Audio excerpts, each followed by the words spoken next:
I was in college for about a year and a half or 3 semesters.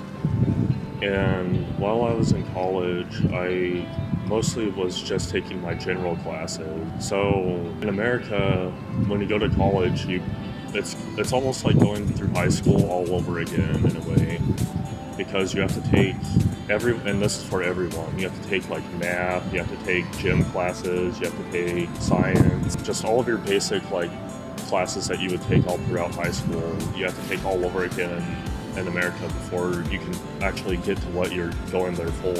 And me, I didn't get to that part yet. I was still in my generals. If college is free in the U.S., my life would be a bit different right now because I would most likely be in college. The price of college in America can definitely keep a lot of people, such as myself, from like really wanting to stay within it.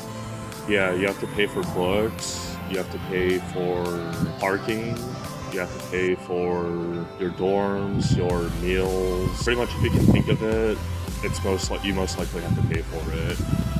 So in America, exams are typically like A, B, C, D type of like multiple choice tests.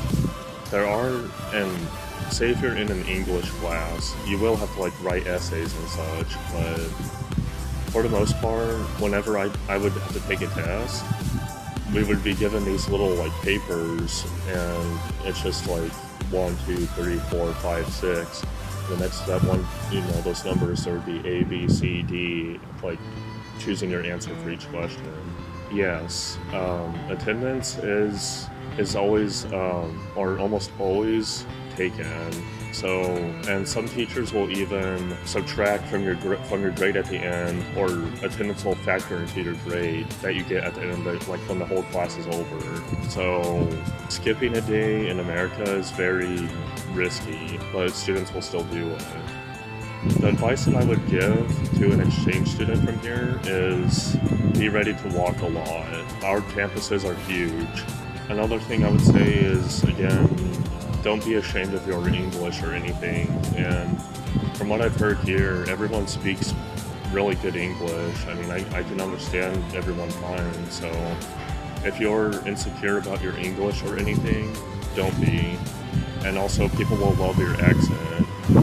A big difference between colleges here and colleges at home is that here, you get multiple chances on a test. At home, if you fail a test, you failed it. You don't get another chance.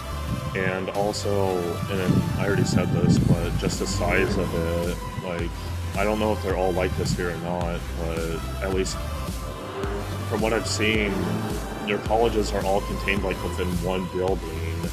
In the US, you're going to be walking for a long time from building to building across campus and so on all the time.